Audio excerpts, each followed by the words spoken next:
just what type of person am I? What kind of teammate am I? How can I help their organization from day one? Just those type of things. We were just talking to Javon, and I asked him what his first memories of the NFL were. What can you remember as a kid watching the league? My first, it's a lot. My first word was ball, so I couldn't even tell you that honestly. I was a huge college football fan before I was in the NFL. So. What are the emotions like? I'm sure this has been a lifelong dream for you. It's like I said, it's still surreal. Going through this process, actually seeing teams that I've admired over years, actually seeing Coach Tomlin face to face, like wow, like you see him on the sideline, having all the energy, but like seeing him in the weight room when guys are benching, just having him on the field, it was really surreal. What are the biggest ways that Georgia has shaped you as a player to get you ready for the NFL? My mentality, number one, from the way I walk into the building to the way I leave. Everything you have to have purpose in everything you're doing, and that's what Coach Smart prides our program on, and I feel like that's the number one thing that's helped me get through it. What part of your game on the field do you pride yourself on? Stopping the run. I know. If stop the run, we can have some fun on third down. And when I came in, Coach Scott, he told me that was going to be the biggest building block that I needed, in which I did. So when I turned that on, my game kind of flourished. Zion, what was the biggest thing that you just wanted to prove and show out there today? Just how to play football. Everybody watched the film. They see I can strike, they see I can play physical, because I can actually move and actually play. What were your conversations like with teams? Who have you spoken with so far? I haven't spoken with a lot of teams. I spoke with the Bengals, the guy who ran our drills. I spoke with him Monday. I have a meeting with the Jets coming up Monday. So things are starting to roll pretty fast, but I'm taking it all day by day.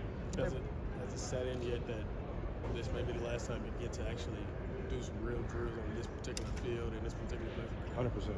It's real. It's starting to really set in now. Have there been any former teammates that are giving you a really good piece of advice on just kind of how to manage this entire process? Oh yeah, JD. That's like my big brother. Him and Devontae. They took me under their wing when I first got here, and I actually talked to JD yesterday. So he was just telling me just to stay calm, stay relaxed, it's just football. Don't make it bigger than what it is, and just go out there and have fun. And what do they say about playing in the league?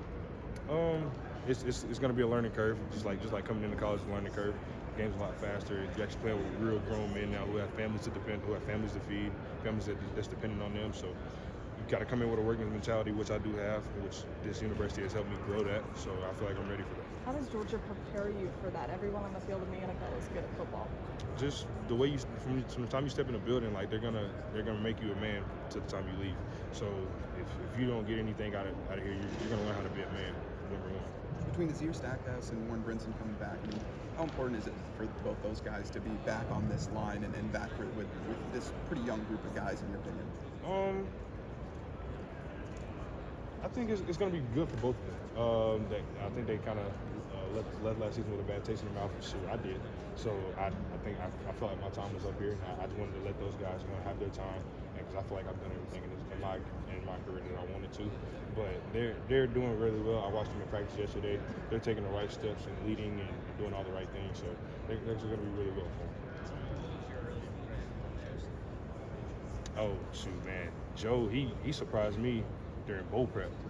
Just some pass rush things that, like, being 17 years old, man, just like he has a motor for days. And once he finally gets his college weight and gets to moving around, he's gonna be good. What will you miss the most about playing at the University of Georgia? The locker room, just being around my guys, man. Being around, because I trained with Kamari, Bull, and Dejan and Ladd. So we kind of took a little bit of the locker room down to Pensacola, and we were just teaching them how to really teaching other guys how to really become a team, really become one. Did you almost Kirby on the mic? A lot of guys are playing Kirby on the mic. It's funny when it's not coming to you, but when it's coming to you, yeah, you're like But sitting in practice yesterday, hearing it's like yeah, I don't miss that at all. What would it mean for you to get drafted?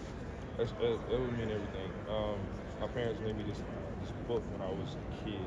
It's like it had like all 32 football teams on it, and it was like a bedtime story, and it was about my life. I need to find it. My mom, she's trying to find it in the house somewhere, but that was like my early part.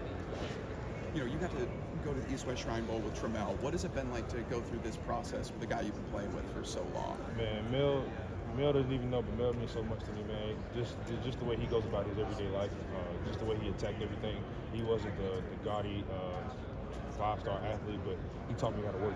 I taught him how to work. He taught me how to work, and we feed off each other, and I really enjoyed my time playing with Jordan. And with a guy like Jordan Hall, going into his next year, what did he kind of show throughout the season, in your opinion, and what do you think he maybe could perform and do this next year with another year under his belt? He showed a lot of flashes. Jordan he's not a project, but he knows exactly who he wants to be as a player. Coach Scott is just helping him fill those steps. And once Jordan puts everything together, he's going to be really good. Yeah, and obviously it's such a young group, but out of those young guys, between Mikel and so many rising sophomores, which one of those guys can really emerge as big-time leaders with, you and Trammell heading out the door? Number one, Warren Brinson and Nas, they both had to take those horns and run with them. But Mikel is going to be that. I feel like he's going to be that leader. I know he can. He was actually my roommate throughout this traveling season and our games. And he was picking my brain on how to go about his everyday life. And I'm actually seeing it when I'm coming back.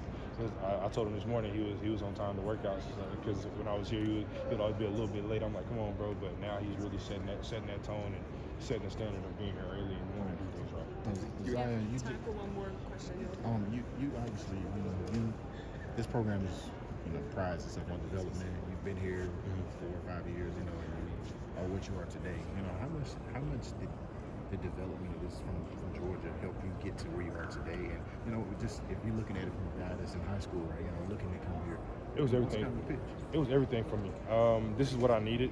Coach Scott came when he came to my home visit and told me this is going to be the hardest thing I would ever go through in my life, which it was, and I needed it because being a young, immature kid, I got to college at 17 years old, just not wet behind the ears, as the old folks would say, not really knowing what was going to happen, but I kept my head down, I kept working, and God he flourished for me. Best of luck, man. Appreciate y'all.